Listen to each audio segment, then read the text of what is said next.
Hare Krishna. Welcome back to Bhagavad Gita study class. आज हमारे भगवत गीता के चैप्टर नंबर 3 श्लोका नंबर 25। तो कर्म योग है। लेट्स स्टार्ट विद आवर गुरु प्रणाम मंत्र। ओम अज्ञान तिमिरन्धस्य तस्मै श्री गुरवे नमः।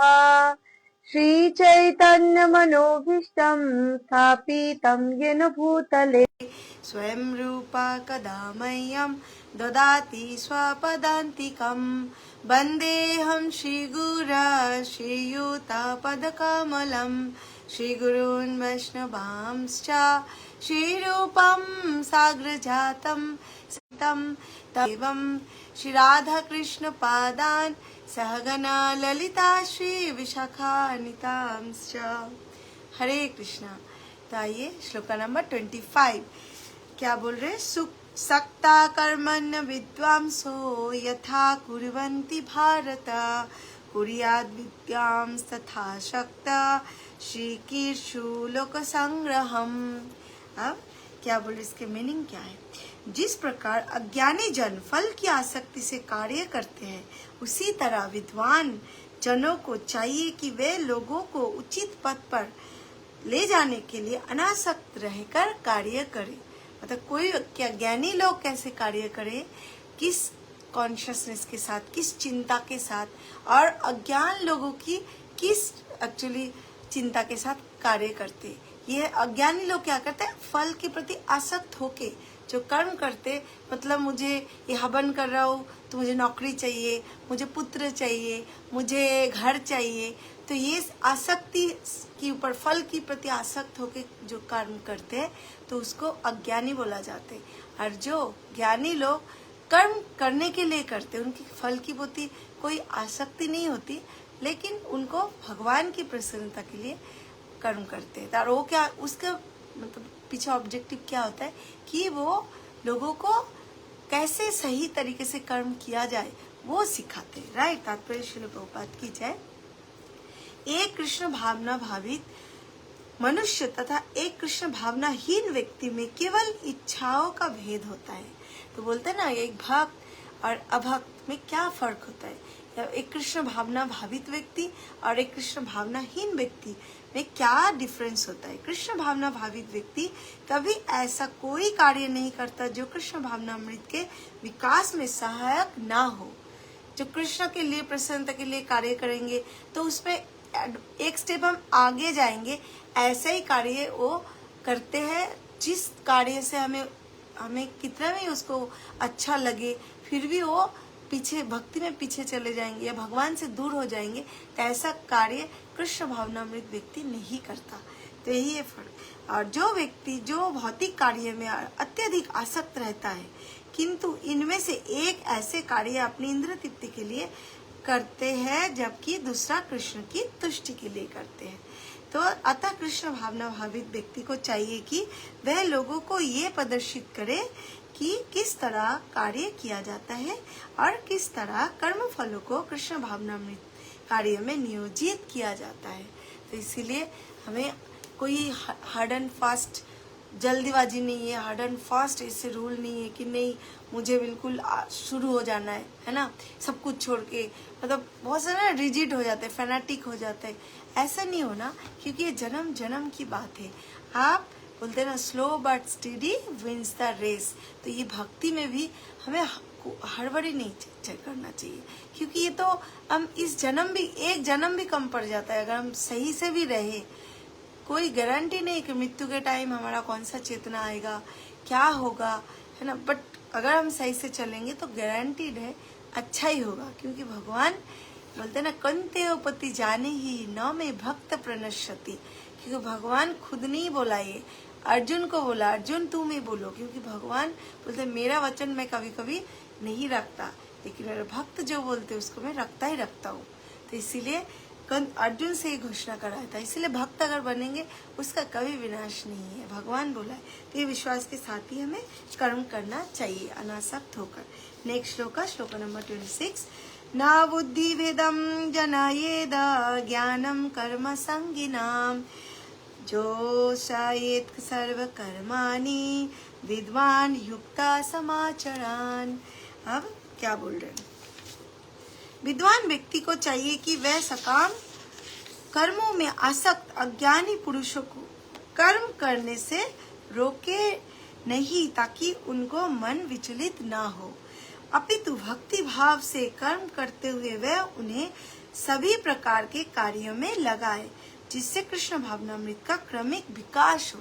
धीरे धीरे क्रम अनुसार, बोलते ना हम 1 क्लास पढ़ते, क्लास 2, 3, फिर एक क्रमिक अनुसार ही हम फिर 10th बोर्ड पास करते।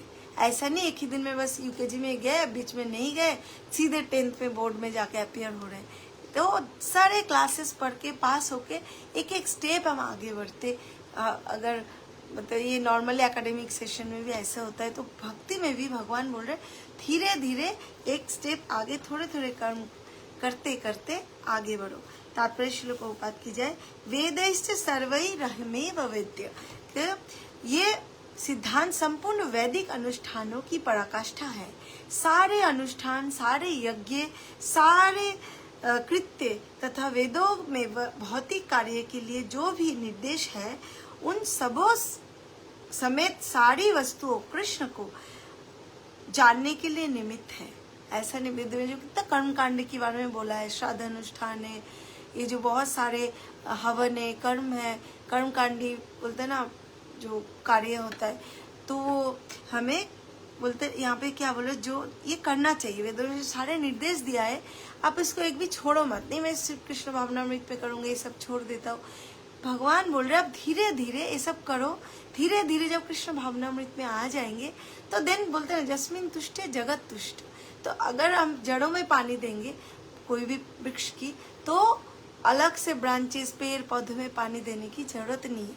उसी तरह अगर हम उधर में हम खाना देंगे तो अलग से हमारे नाक में, कान में, हाथ में खाना ऐसे ले लेके ऐसे ऐसे नहीं करते, हम एक ही जगह पे देते, ऑटोमेटिकली सारा होल बॉडी पुष्ट हो जाते हैं। तो उसी तरह भगवान को सेवा करने से, कृष्ण भावनामृत बनने से हमें बोला पूरा सारे जितना देवी देवता है, जितना यक्ष राक्षस गंधर्व, जो हायर प्लैनेट्स की हो, मुनिजन है, जो पितरी मातृ भाई बंधु, एवरीवन तुष्ट हो जाते हैं।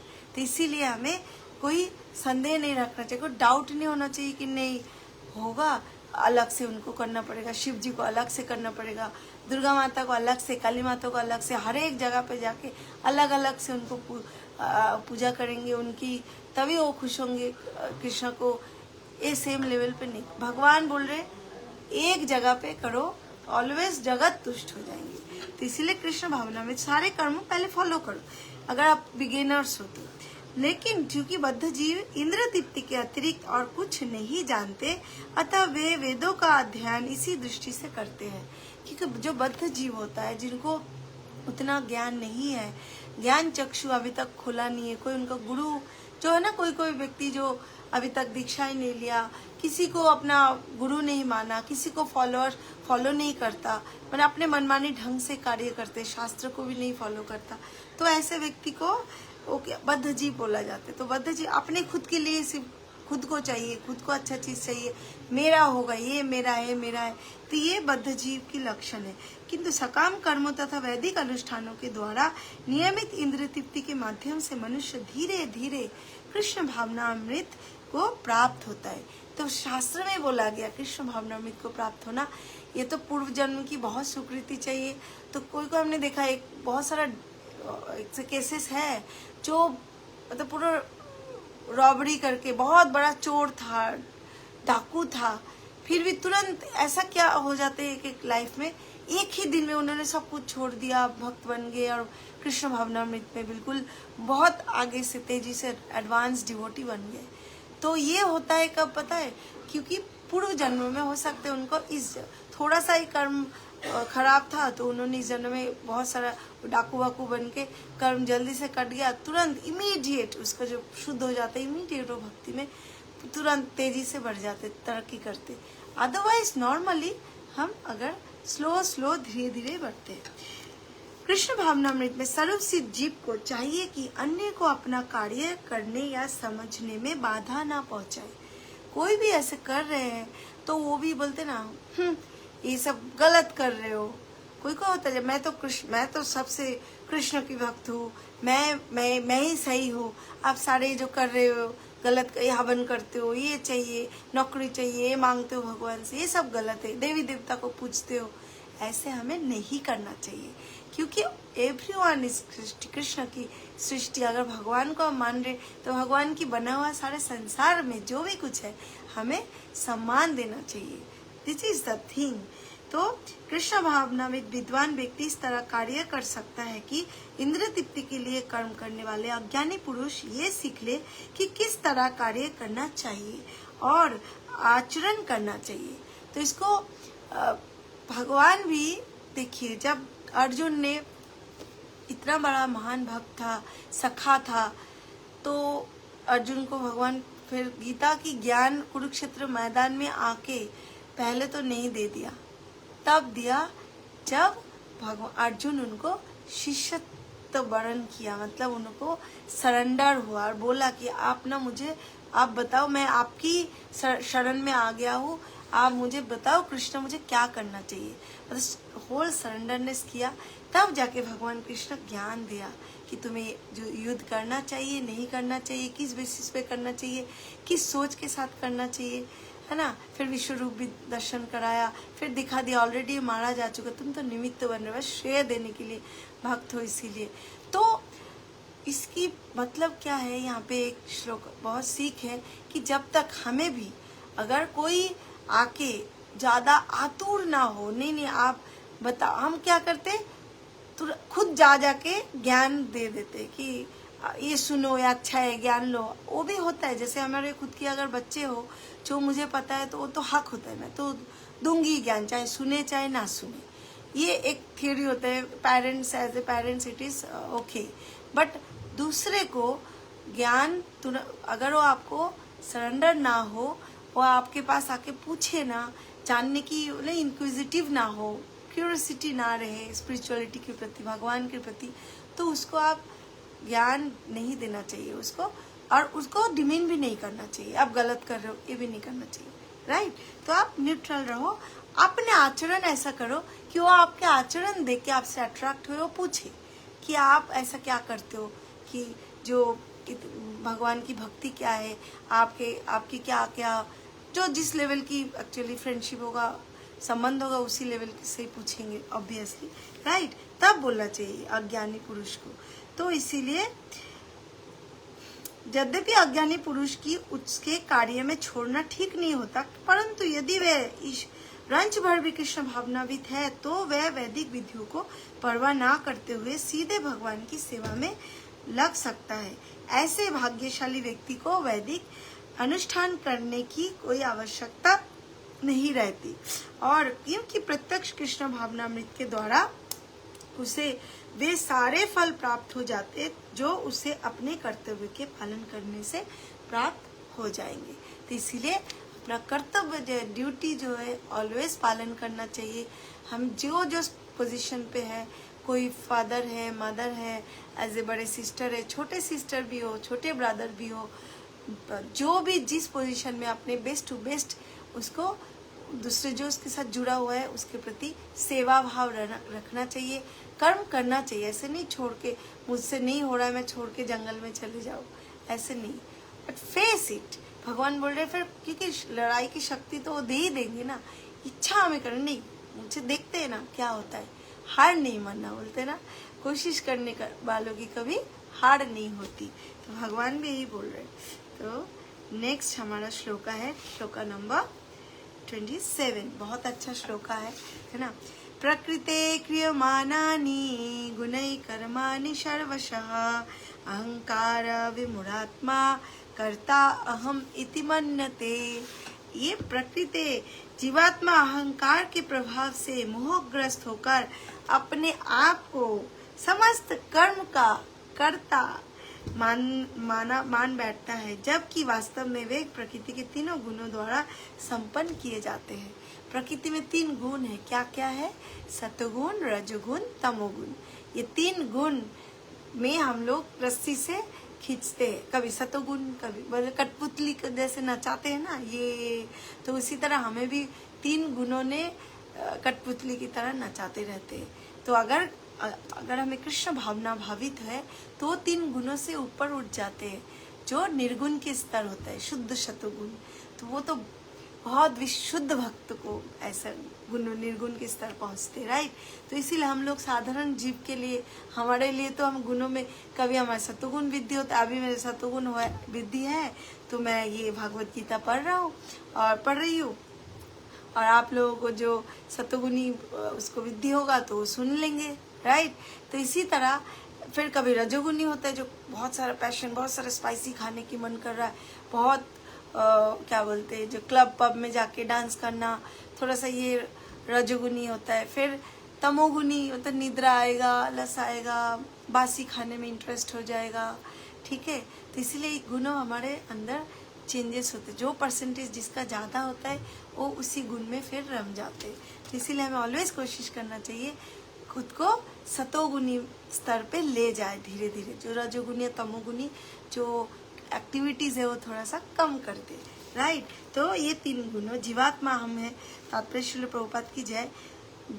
2 व्यक्ति जिनमें से एक कृष्ण भावना भावित है और दूसरा भौतिक चेतना वाला है, समान स्तर पर कार्य करते हुए समान पद पर प्रतीत हो सकता है, किंतु उनके पदों में आकाश पाताल का अंतर होता है। ये क्या बोल दिया, ये यहाँ पे भगवान बोलना चाह रहे, बाहर से आप देख रहे हो कि ये भी स्कूल की टीचर है, ये भी एक स्कूल की टीचर है, बट हो सकती भौतिकवादी लोग उसकी अलग मानसिकता होता है, और एक कृष्ण भावना भावित व्यक्ति जो टीचर है तो उसका मानसिकता अलग होता है। पद पे दोनों सेम ही हो सकते हैं, सेम ही प्लेटफॉर्म में हो सकता है, राइट। तो ऐसे हमें बाहर से इसीलिए देख के किसी को जज ही नहीं करना चाहिए। भौतिक चेतना वाला व्यक्ति अहंकार के कारण आश्वस्त रहता है कि वही सभी वस्तुओं का करता है। जो भौतिक चेतना वाले हो, मैंने दिया टिफिन, मैंने किया, ये क्लास मैं ले रही हूँ, ये बच्चे मेरे हैं, इसको मैंने ही जन्म दिया, मेरा बात सुनेगा, मैं ही जो बोलूँगी वही होना चाहिए, बाकी सब नहीं होना चाहिए। तो ये जो मैं की नशा, तो ये भौतिकवादी लोगों के अंदर ही होता है। और सेम वे में कृष्ण भावना में भावित जो होगा उसका भावना क्या रहेगा, मैं तो नित्य दास हूँ, मैं तो निमित्त हूँ, ये तो भगवान की इच्छा था, मुझे मेरे संसार में मेरे पति दिया, बच्चे दिए, मैं तो निमित्त मात्र हूँ, मैं उनका दिया हुआ चीज़ों को, जो भी हमारे पास उपलब्ध है वो भगवान की दिया हुआ है। आज है, हो सकते कल ना हो, बट मेरे मन में तो अविचलित भाव होना चाहिए, स्थित प्रज्ञता, राइट, धीर होना चाहिए व्यक्ति। तो ऐसे होते हैं। तो भावना से कितना, इसीलिए बोला यहाँ पे आकाश और पाताल का फर्क है। भौतिक चेतना वाला व्यक्ति अहंकार के कारण आश्वस्त रहता है कि हाँ, वह नहीं जानता कि शरीर की रचना प्रकृति द्वारा हुई है, जो परमेश्वर की अध्यक्षता में कार्य करती है। भौतिकवादी व्यक्ति ये नहीं जानते कि अंततोगत्वा वह कृष्ण की अधीन है। उनको वो खुद ही बॉस बनना चाहते, बॉस है कि मेरे ऊपर कोई नहीं, I am the supreme, right. मैं पढ़ा लिखा, मैंने नौकरी मैंने पाया, तो फिर भगवान की क्यों श्रेय देने जाओ कि उनकी कृपा से हुई है, वो क्या किया मेरे लिए। तो ये जो थिंकिंग रखते हैं तो वही है। नहीं, कोई ऐसे कहते हैं भगवान को क्यों श्रेय, जिसको दिखता नहीं, कोई नहीं, मेरे मम्मी पापा पढ़ाया, मम्मी पापा को श्रेय दूंगी, है ना, मेरे टीचर ने पढ़ाया उसको श्रेय दूंगी। फिर भी कहीं ना कहीं किसी को तो दे रहा है, तो वो भी अच्छा है। किसी को ना किसी को मानना, उसके अंदर सरेंडर होना, सबमिसिव होना भी जरूरी है, चाहे माता पिता की हो, चाहे किसी गाइड के रहना चाहिए। एक्चुअली वैसे नहीं होना चाहिए कि नहीं किसी को नहीं मानना, मैंने पढ़ा है, मैंने किया है, राइट, ऐसे नहीं होना चाहिए। वह ये भौतिकवादी व्यक्ति अहंकारवश, ऐसा व्यक्ति हर कार्य को स्वतंत्र रूप से करने का श्रेय लेना चाहता है, और यही है उसके अज्ञान का लक्षण। ये ऐसे ही लक्षण है कि अगर कोई किसी को एक पेन भी दे दे, अरे मैंने दिया था तुम्हारा बर्थडे गिफ्ट में ना, मैंने ये दिया था तुम्हें ना, इतने हजार का गिफ्ट दिया था, मतलब बातों बातों पे जो मतलब टैग मास्टर, तो ब्रांड गिनाता है, बातों बातों पे आपको बोलते कि आपका ना उस बर्थडे पे मैंने ये गिफ्ट दिया था, इतना दाम था, ये साड़ी दिया था तो इसका इतना प्राइस था, मैंने उस गुच्ची का बैग दिया था, मैंने प्राडा का चश्मा दिया था, ठीक है। तो ये जो ऑलवेज भौतिकवादी लोग शो करते हैं कि मैं ही किया, मैंने ये किया, मैंने वो किया, ठीक है, ये डिमिनिक क्वालिटीज होते हैं। तो उस इसी को शास्त्र में अज्ञान का लक्षण बताया जा रहा है। उसे ये ज्ञान नहीं कि उसके ये स्थूल तथा सूक्ष्म शरीर की रचना प्रकृति द्वारा भगवान की अध्यक्षता में ही की गई है, अतः उसके सारे शारीरिक तथा मानसिक कार्य कृष्ण भावनामृत में रहकर कृष्ण की सेवा में तत्पर होना चाहिए। और अज्ञानी व्यक्ति ये भूल जाता है कि भगवान ऋषिकेश कहलाता है, अतः वे शरीर की इंद्रियों के स्वामी है। भगवान के एक नाम है ऋषिकेश, मतलब सारे जो इंद्रिय है उसकी स्वामी बोला जाता है। ऋषिकेश ऋषिकेन श्लोका है कि ते ऋषिकेश बोला जाता है इंद्रियों के स्वामी। इंद्रिय तृप्ति के लिए इंद्रियों का निरंतर उपयोग करते रहना वे अहंकार के कारण वस्तु तो मोहग्रस्त रहता है, और जिससे वह कृष्ण के साथ अपने शाश्वत संबंध भूल जाता है। तो भगवान के साथ संबंध फिर धीरे धीरे उनका टूट जाते, वो भूल गए तभी तो अपने आप को कर्ता मानता है। तो कर्ता हम इति मन्यते, तो हमें कर्ता नहीं मानना चाहिए। हमारा पोजीशन है वी आर नित्य दास, सर्वेंट ऑफ लॉर्ड। अच्छा नौकर बनो, है ना कि अच्छा बॉस बनो, क्योंकि भगवान के आगे एक पत्ता तक नहीं हिलता। This is absolute truth. और भगवान, अगर आप उसी मान के कार्य करेंगे तो भगवान आपको श्रेय देते हैं। इस करुणा सिंधु, भगवान बहुत कृपालु है। वो देखते से आपके अंदर भाव क्या है, वो भावग्राही जनार्दन है। तो इसीलिए एक बार एटलीस्ट भाव के साथ उनको हम पुकारते हैं, हरे कृष्णा कृष्ण कृष्ण हरे हरे, हरे राम राम राम हरे हरे। ये जो पुकार है वो दिल से, हृदय से होना चाहिए कि भगवान, हे श्रीमती राधा रानी, हे बलराम जी, हे कृष्ण जी, मुझे आपका सेवा में लगाइए, जैसे भी हो। मैं आपका नित्य दास हूँ, आप नित्य प्रभु हो। तो हमें हमारा भाव ऐसा होना चाहिए, राइट? शास्त्र बोल रहे, मैं नहीं बोल रही। तो इसीलिए हमें कौन सी भाव से, कर्म योग है, कर्म छोड़ के हमें नहीं जाना चाहिए, कर्म तो करते ही रहना चाहिए, राइट? सो आज यहीं पे, कल से फिर 28 से हम लोग शुरू करेंगे। Okay, thank you. Hare Krishna.